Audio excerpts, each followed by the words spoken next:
let's say you're a fan of Lexus and you're looking for a three-row vehicle. Well, the thing is now with the launch of this all-new 2024 Lexus TX, we have three to choose from. And in addition to that, this TX also comes with three different powertrains. So what are all of these different options and what are the powertrains? Well, stick around because on this latest review, that's what I'm going to tell you.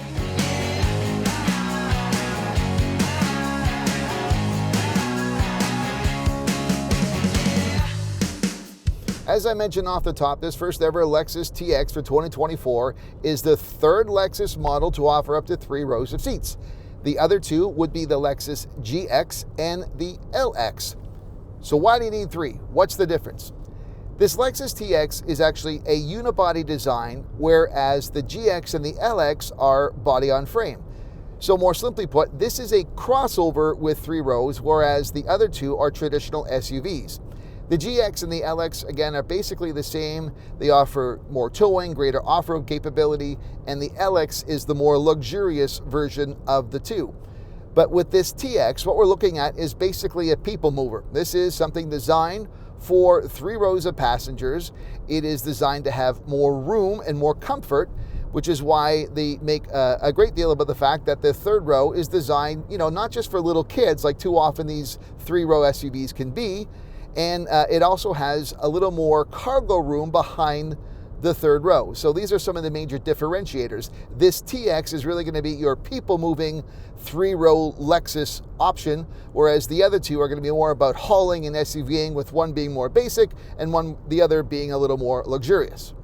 I also mentioned off the top that this TX also offers 3 different powertrain versions, which is different than the GX and LX, but it's consistent with what we've seen in the new rollouts of SUVs that Lexus is showing. We saw it with the NX, we saw it with the RX, and now we're seeing it with the TX. What is available for the TX is a gas-only powertrain, a hybrid electric, and a plug-in hybrid. The gas-only is the TX 350. That is a 2.4-liter turbocharged 4-cylinder engine, puts out 275 horsepower and 317 pound-feet of torque. What I'm driving is the TX 500H, which is a hybrid electric variant. It combines the same 2.4-liter turbocharged 4-cylinder engine with a parallel hybrid system. Its total output moves up to 366 horsepower and 409 pound-feet of torque. Also available will be a plug-in hybrid, the TX 550H Plus. That will be available later this year. It's not available yet, but it's going to combine a 3.5-liter V6 in a plug-in hybrid variant. It's said to have up to 406 net horsepower, and they say it will have an EV-only range of about 33 miles or 53 kilometers.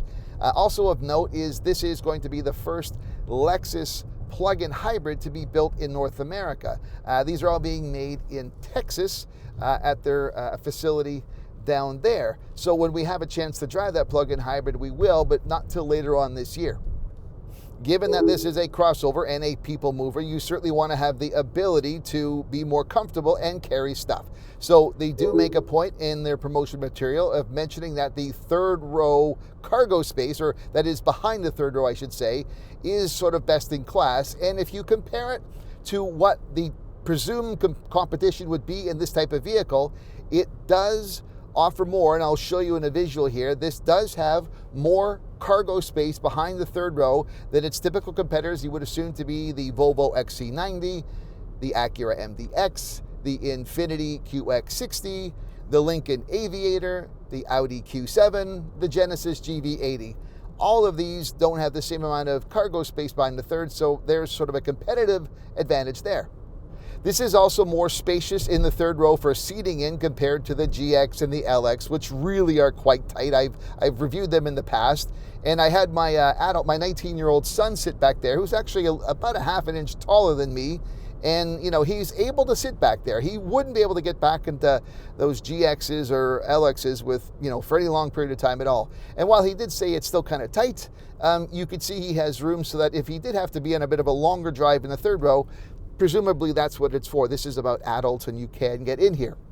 With each powertrain, there'll be different trim levels available. Also, Lexus does that, so you have greater variety of choices. And with the hybrid electric, you've got 2 F-Sport packages, and they come with second row captain's chairs. So you've got seating for 6.